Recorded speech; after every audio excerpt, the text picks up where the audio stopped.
आज गुड़िया बहुत खुश थी क्योंकि आज गुड़िया की नानो जो आ रही थी। पीपल के बड़े पेड़ पर बैठी गुड़िया अपनी नानो का इंतजार कर रही थी और फिर उसे दूर से ही अपनी नानो आती हुई दिखाई देती है और वो खुशी से उछलने लगती है। नानो आ गई, नानो आ गई। ऐसे कहते हुए गुड़िया उड़कर अपनी नानो की तरफ जाती है। नानो, मैं सुबह से ही आपका इंतजार कर रही थी।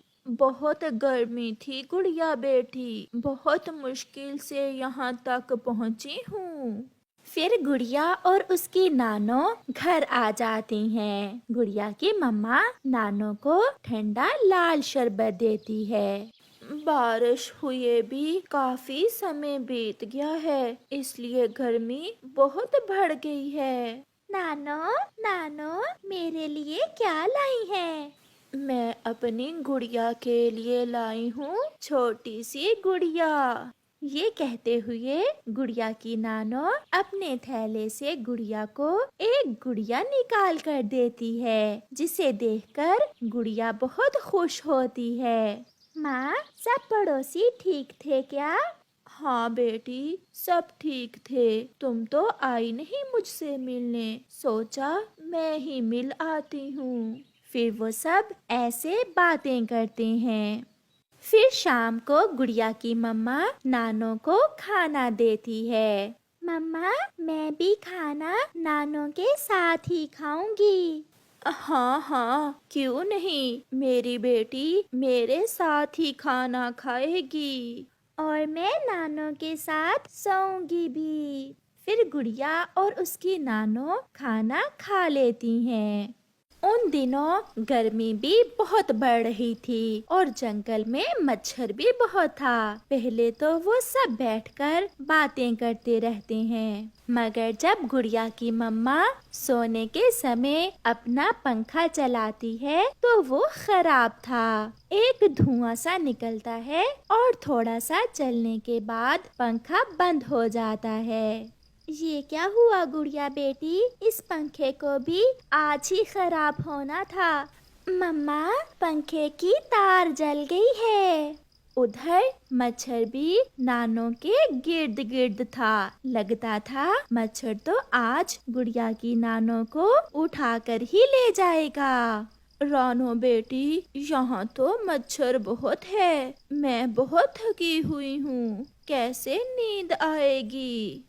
आप चिंता न करें माँ, मेरी पड़ोसन कव्वी के घर में एसी लगा हुआ है। आज की रात हम सब वहाँ चले जाते हैं। फिर वो सब गोरी कव्वी के घर चले जाते हैं। गोरी बहन, मेरा पंखा भी आज ही खराब होना था। माँ जी आई हुई है, मच्छर तो सोने नहीं दे रहा था, इसलिए आज की रात हम आपके पास ही रुकेंगे। गोरी तो चुप रहती है, मगर कालू कौवा जो थोड़ा सा गोरी कव्वी से अच्छा था कहता है, हाँ हाँ चिड़िया रानी, ये घर भी आपका अपना ही है। ये कहते हुए कालू कौवा एसी चलाता है। एसी की ठंडी हवा के आते ही गुड़िया और नानो तो सो जाती हैं।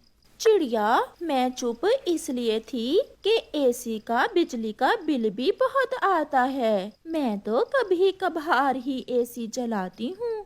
कोई बात नहीं गोरी बहन, इस बार जब बिजली का बिल आएगा तो मैं उसमें से कुछ पैसे दे दूंगी। ये सुनकर गोरी कव्वी बहुत खुश होती है। रात गुजर जाती है और फिर गुड़िया की नानो भी वापस चली जाती है। गुड़िया और उसकी मम्मा अपने घर में बैठी हुई थी। गुड़िया आज बहुत उदास थी। कल इस समय नानो रास्ते में हमारे पास आ रही थी। मुझे पता है बेटी, आप बहुत उदास हो। चिंता ना करो, जब गर्मियों की छुट्टियां होंगी तो मैं आपको ले जाऊंगी नानो के पास। ये सुनकर गुड़िया खुश हो जाती है। ऐसे ही कुछ दिन गुजर जाते हैं। अब तो गोरी हर रोज ही एसी चलाकर सोती थी। उसके पति ने पूछा तो कहने लगी, बिजली का आधा बिल चिड़िया देगी इस बार, तो फिर हम क्यों गर्मी में मरें? वो अपनी माँ के साथ एक रात सोई थी एसी में, और फिर आधा बिल क्यों देगी? तुम चुप रहो, मैं ले लूंगी चिड़िया से। ये कहते हुए गोरी सो जाती है। सारा महीना एसी चलने से इस बार गोरी कव्वी का बिजली का बिल तो कुछ ज्यादा ही आ जाता है। गोरी, लो चला लो एसी, 1 लाख बिजली का बिल आया है। अब कहाँ से दोगी 1 लाख? अब तो तार ही कटेगी। लाओ ये बिल मुझे दो, मैं अभी चिड़िया के पास जाती हूँ।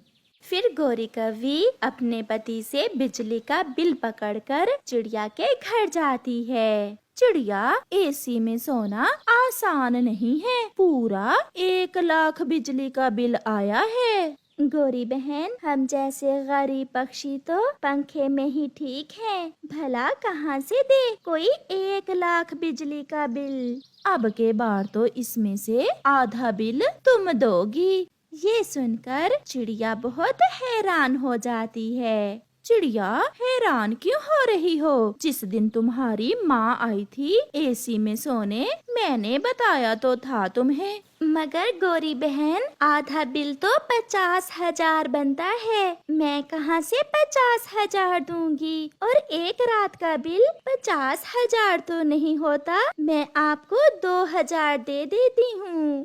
मैं तो लूंगी 50,000, जो भी हो जाए। मम्मा, इससे तो अच्छा था कि हम गोरी आंटी के घर ना ही जाते नानों को लेकर। मैं अभी कबूतर को बुलाती हूँ, वही फैसला करेगा। फिर गोरी कबूतर के पास चली जाती है और उसे बुलाकर ले आती है। चिड़िया को भी बुला लिया जाता है। कबूतर, तुम ही फैसला करो, अगर उस दिन मैं चिड़िया को घर से निकाल देती तो कितनी बेइज्जती होती इसकी अपनी माँ के सामने। वो तो ठीक है गोरी बहन, मगर पड़ोसी ही एक दूसरे के काम आते हैं। मैं भी कई बार आपके काम आई हूँ। गोरी बहन, 50,000 ज्यादा हैं, आप कुछ कम करें। इतने पैसे चिड़िया कहाँ से देगी? हिसाब कर लें और एक रात के जो पैसे बनते हैं मुझसे ले लें। ये हिसाब तो किसान की पत्नी ही कर सकती है। हम अभी किसान की पत्नी के पास जाते हैं।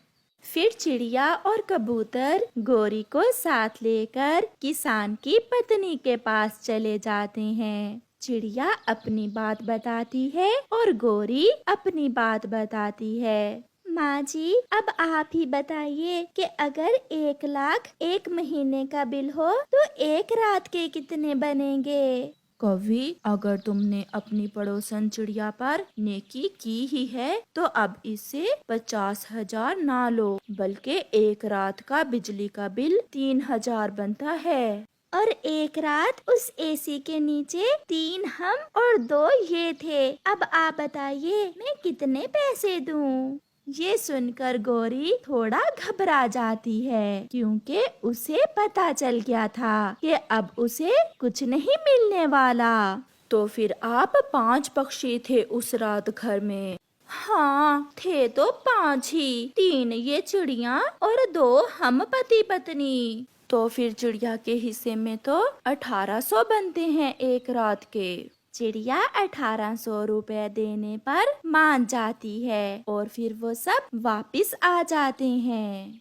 ऐसे चिड़िया गोरी को 1,800 रुपए देकर अपनी जान छुड़वाती है और आइंदा से गोरी के एसी में जाने से तौबा करती है। प्यारे दोस्तों, अगर किसी पर नेकी करो तो बाद में उसे तंग न करो, जैसे गोरी कवि ने चिड़िया के साथ किया। आपका धन्यवाद।